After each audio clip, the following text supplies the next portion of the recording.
Hey everyone, welcome to Reddit Readout. Today we are checking out Confession. Story 1. I have lied and manipulated and I am seeking some form of validation. Trigger warning: mention of self-harm and anorexia. My name is Lucas. I am 16 years old and I am in my sophomore year of high school, and about a year ago I was the most negative person to be around and I manipulated anyone whenever I got the chance. I would make up lies about myself to get sympathy and attention, and I did it so much to the point where wondering if I was gonna be alive the next day. I've always remembered those times and I would convince myself I was in the right, but I was hurting so many of my friends. I have apologized personally to every single person and I am met with the cold shoulder, and I deserve it after what I have done to them for the past couple years. They should forget everything about me and move on, as should I. I have been improving myself lately physically and mentally, and I started to work out and have different hobbies. I am a better person than I was this time last year, but my past lingers over me, and today when I apologized I wasn't met with any forgiveness. I went into it not wanting any, but a part of me wants some conclusion, something to tell me that it's all over and everyone is okay now, but I haven't gotten it and don't know if I ever will. The things I have lied about are: 1. Having an eating disorder. 2. Being physically abused by parents. 3. Being diagnosed with a life-threatening disease. 4. Me being good at certain things. 5. Me being bilingual. Those are the ones that I can think of right now. I just want someone to just say something that lets me know it's all over. Story 2. My brother terrifies me and I don't know if it's normal. Before I begin my story, I want to make it clear that my brother doesn't always misbehave and isn't violent all the time. I'm an 18-year-old woman, and my brother is a 16-year-old boy. I know it may sound ridiculous to be afraid of someone younger than me, but he is much stronger and taller than I am. Most of the time, we have a normal sibling relationship where we share our daily lives and do typical sibling things. However, I don't have many people to talk to about my problems, so I confide in my brother about my insecurities. Unfortunately, during a fight, he uses these insecurities against me.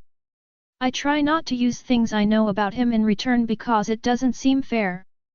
However, the other half of the time, we're fighting. Most of the time, these fights are childish sibling quarrels, but if I don't control them, they can easily escalate. Today, I want to share an example of something that happened since it is fresh in my memory.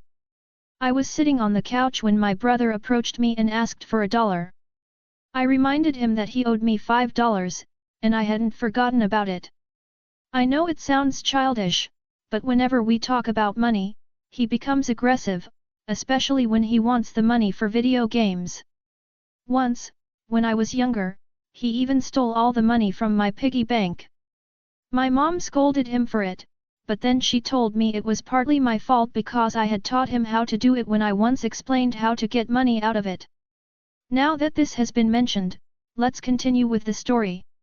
He then accused me of taking money from our dad, to which I responded that I hadn't and swore to it. This accusation arose because we used to take money from our dad's wallet for school. Our dad was aware of it and agreed at first, giving us $10 each day.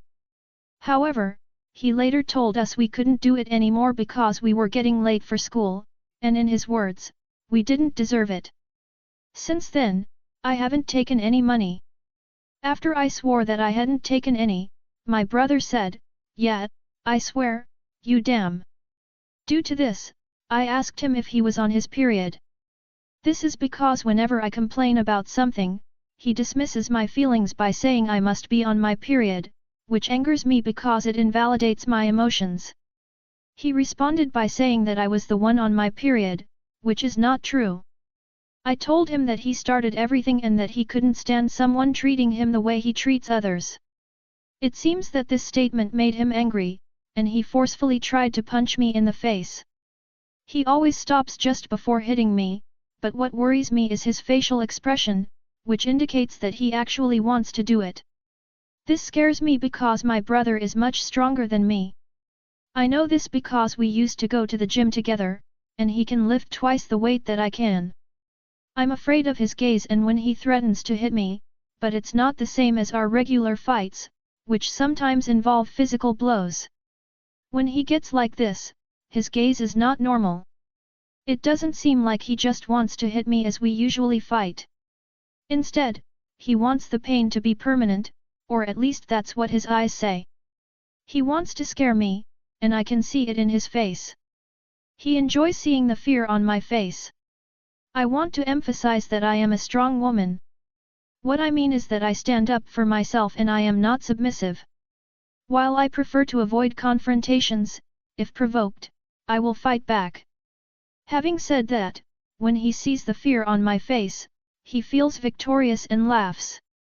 He loves to think that I will cry afterwards. I always try to hold back my tears, but he knows me well and knows that I will cry.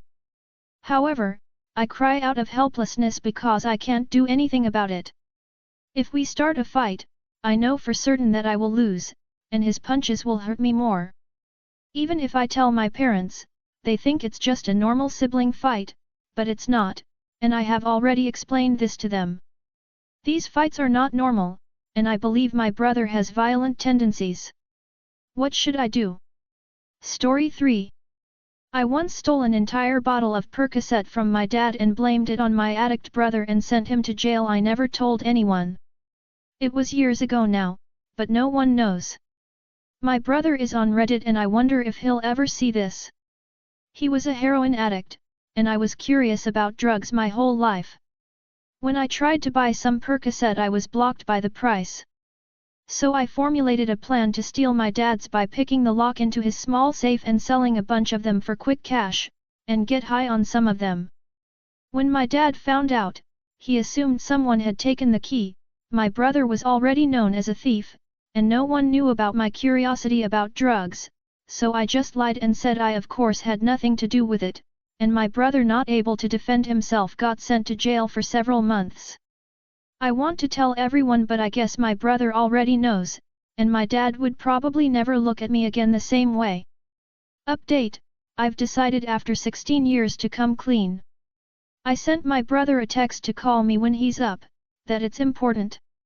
I hope we can go to my dad together. Story 4. I, 21F, am lying to my mom about taking birth control. Ever since I lost my virginity to my BF a few months ago and my mom found out about it, she's been lecturing me about taking birth control. I lied and told her we use condoms, when really we have unprotected sex. She said condoms aren't effective enough and that I'd be a parent within a year if I rely on them. She bought me a year's worth supply of birth control and has given me numerous lectures about how I better take it and how my life will be ruined if I don't. She makes sure I take it by checking the pill packets to see how many pills are left. But I haven't been taking them, I've been flushing them down the toilet instead. I want to get pregnant and have a baby so bad. My BF knows that I've been flushing the pills down the toilet, he's the one that told me to do it. I hope I get pregnant soon, but it what to tell her, lol. Story 5. I changed the clocks to trick my stepkids into going to bed early. Just some backstory: I had a really difficult step-family situation. There was a lot of disagreement over children, house rules, and other drama mostly related to children. It is probably important to note that we had the children 100% of the time and the other parent had sporadic short phone calls and would come visit them once every 2 years for a week. Now to the confession part. The kids 8F and 11M at the time were very difficult and we had a strained relationship, so when their bio parent went to work all the childcare fell on my shoulders. The kids were not well behaved, constantly complained and made problems, and had to be watched like a hawk so as not to do something utterly ridiculous. This was very mentally and emotionally draining. Their bio parent worked second shift, so was gone 1 p.m. to 10 p.m. and slept until noon most days.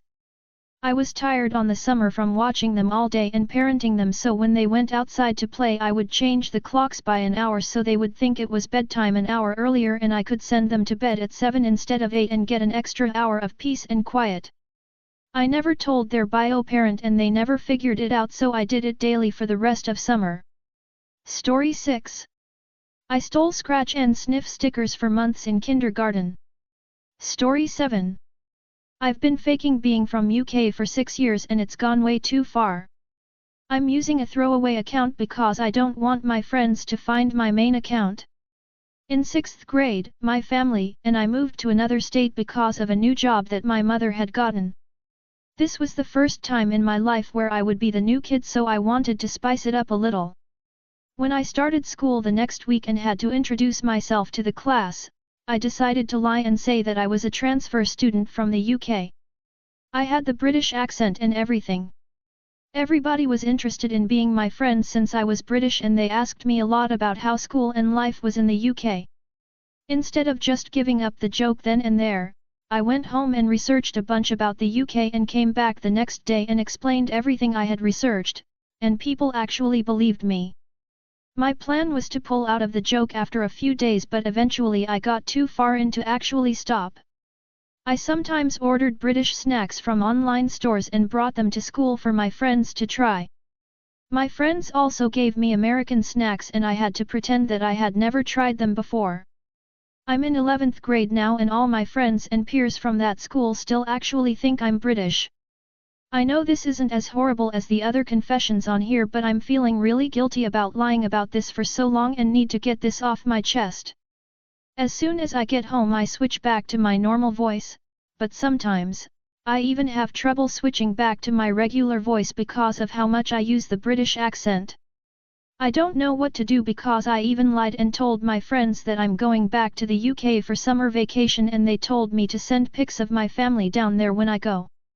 I honestly don't know what to do at this point. I feel bad for lying this long, but I feel like it's been too long to pull out of this idk. Just needed to get this off my chest and maybe some advice. Story 8. I just broke my new 800 laptop that my parents got for my birthday. I got it not 4 years, not 4 months, but fucking 4 days ago. I feel like the worst dipshit on earth. Story 9. I sneezed over 20 plus school lunches and my cafeteria still served it. I went to a poorly funded elementary school which didn't have enough cafeteria staff. They always let one 5th grader help out and it was finally my turn. No training was necessary, but I wore a hairnet and gloves. They had a counter of 20 plus food trays and my job was to put drinks on them. I sneezed all over them on accident and I remember the staff looking mortified.